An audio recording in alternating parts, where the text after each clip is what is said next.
An interview with Metropolitan Opera star Theodor Uppman, whose thrilling baritone voice you will hear in an excerpt from La Pericole. Interviewing Mr. Uppman will be Elaine Simon.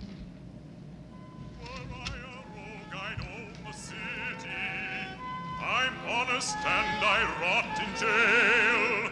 So wags the world, the more's the pity. A man is lost who's not for sale.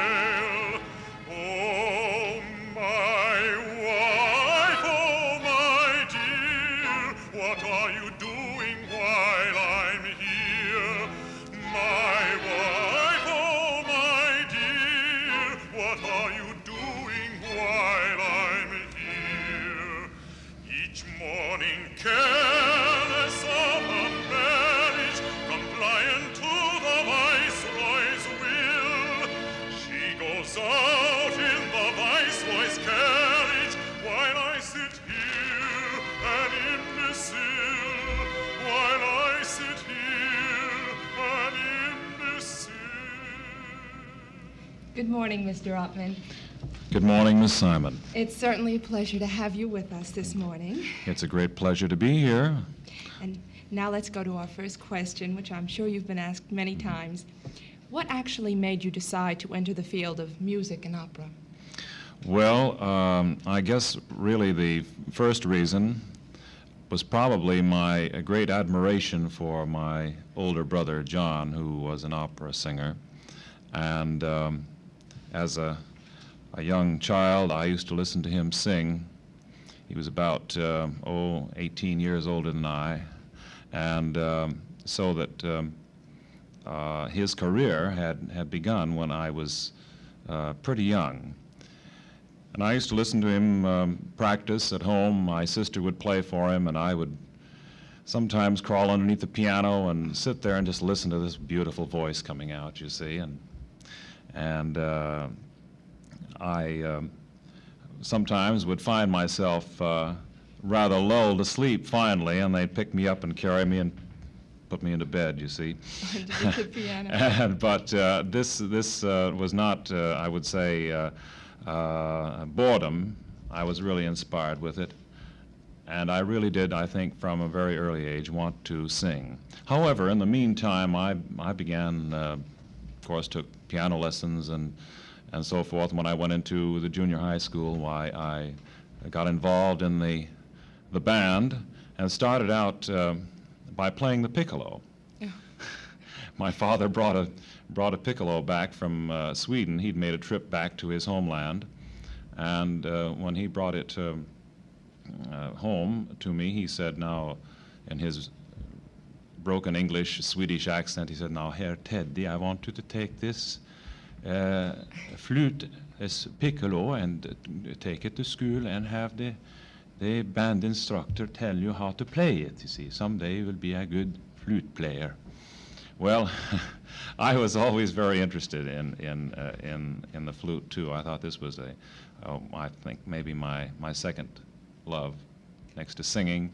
So I began to play, and of course, what happened was after about 3 or 4 weeks of study on this thing, why the band instructor came to me and he said, "I think it's wonderful how you're getting along on this piccolo, Ted. You're doing a fine job, but we need somebody to play the tuba." Oh. You know, and so, of course... How did that affect your role later on as Papageno in the Magic Flute? You must have had... Yes. Well, I finally got to play the flute. I was very happy about that. Oh, wonderful. It's a wonderful way to begin. Mm-hmm. Then you never really had any problem about your parents discouraging you? No, I don't believe they ever really wanted to discourage. My father was a little bit hesitant about having another singer in the family because he realized what a tremendous job it is to build a career and to study. There are years of training, naturally. Speaking about training, after you realized that this was your ambition, how did you begin to prepare yourself for a career in opera? Well, of course, I had the fortune to have a family that was rather musical, and in fact, my sister took me in hand and taught me a great many of the classical things in music, some of the old Italian classics and so forth, when I was quite young. And as a beginning of that, why, it was not quite the difficulty which some people have in deciding what direction to take and so forth a little later on. But my training began really, I guess, when I went to Curtis Institute of Music. And I was about 18 at the time, and I think it was just about the right time to begin my training. I received a scholarship at Curtis Institute of how Music in wonderful. Philadelphia. Then there was never any question about your wanting to sing opera. You didn't have to choose, perhaps, between musical comedy or any other vocal form. Well, there was an interest, I would say, in musical comedy as well as opera, but naturally the opera was foremost in my mind because of my brother's experience there and having been exposed to it so much in my younger days. Mr. Uppman, can you tell us why singing opera is so much more difficult and demanding than any other type of singing? Well, opera, of course, is a type of music which requires a big voice usually. It's a voice that has to be trained. It's like a long-distance runner, so to speak. He has to train probably much more than somebody who would maybe run a short distance. Now, this may not always be true, but you find that an opera singer has to be ready to sing, well, the average opera, I would say, it requires a singer to sing somewhere around a half an hour of really hard singing, where in some cases, Wagnerian operas will go even longer than that, to almost an hour of singing, which is quite hard. That doesn't mean that in musical comedy they don't sing a good deal too. I think that especially a trained singer might find it difficult to switch to musical comedy. Why is this? And sing. I think it's an interesting point. The trained voice, I think, finds it almost easier to sing sort of full voice.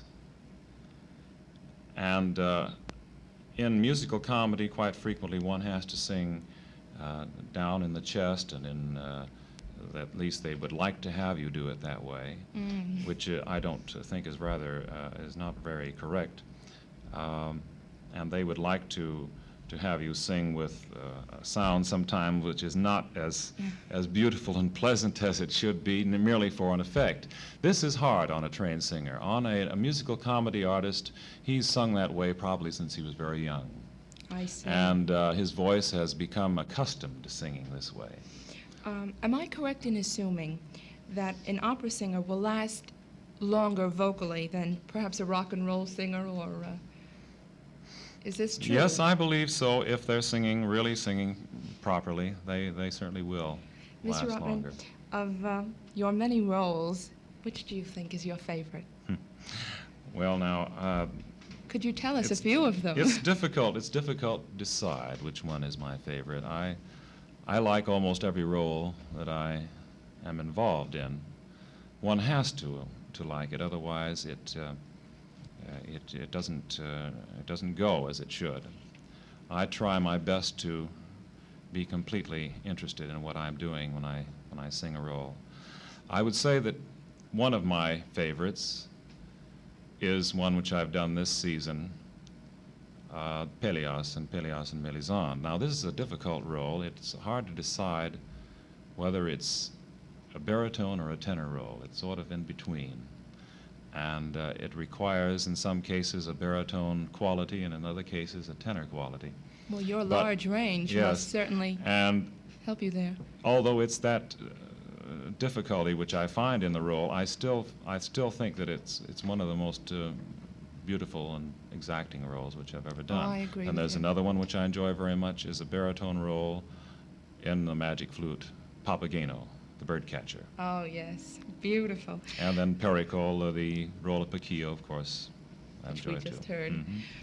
Mr. Uppman, what happens in perhaps a metropolitan rehearsal when there is a difference of opinion as far as interpretation? Does the individual artist have the last word? Not always, not always. That's the problem with opera. You have a conductor in front of you, and he has an all-over effect to make in the opera, and he quite frequently will try to change your opinions on how a thing should be interpreted. I feel that it's difficult, especially for those singers who are not on the top. In other words, those that Yes. are world renowned. They somehow have a little more to say than some of the others. What do you consider the most interesting or exciting incident of your career? Well, I believe I can say this truthfully, that probably my most exciting moment was when I sang Billy Budd in Covent Garden in 1951. December of 1951, I created the role of Billy Budd, the opera by Benjamin Britten, and the success of that, a role which I felt was almost designed for me, was so wonderful, and I found it was my first success in opera. Probably that's another reason for it. Must have been very, very thrilling. Mhm. During the course of any of your performances, has anything amusing or out of the ordinary happened? For example, the sleeves of your next change being sewed up or something like this? Well, I think one rather amusing thing was when I was playing the role of Papageno in the Magic Flute. I have to hang myself, you see, in the last scene. And I carry also the pipes around my neck with string. When I took the rope to throw it over the tree, the rope became entangled with the string around my neck, and I really almost did hang myself with this thing. It got caught on there, and I tugged it while I was singing, trying to get it off. Hard to And sing that way. I heard some snickers from the audience. It was very amusing to them, however terrifying to me. Mr. Uppman, will we have the pleasure of hearing you again this season at the Met? Yes, I have 3 more performances to do at the Metropolitan. One on the 24th, which is a student matinee of Don Giovanni. Another Don Giovanni on the 28th of March. And finally, the April 16th, I do the final performance of the year at the Metropolitan. One last question. Do you think opera can look forward to as glorious a future as its past? And we'll have to make this quick. Yes, I think so. I think it's going to be, I think opera is gaining tremendously in this country, and it certainly will have a wonderful future. I'm sure many of our listeners will be very happy to hear this. Mr. Uppman, thank you so much again for being with us this morning, and I hope we'll be talking with you sometime again soon. Thank you. You have just heard by tape recording an interview with Metropolitan Opera baritone Theodor Uppman. The interview was conducted by Elaine Simon. This is Steve Peck returning you to WSHS Sewanhaka High School, Floral Park, Long Island.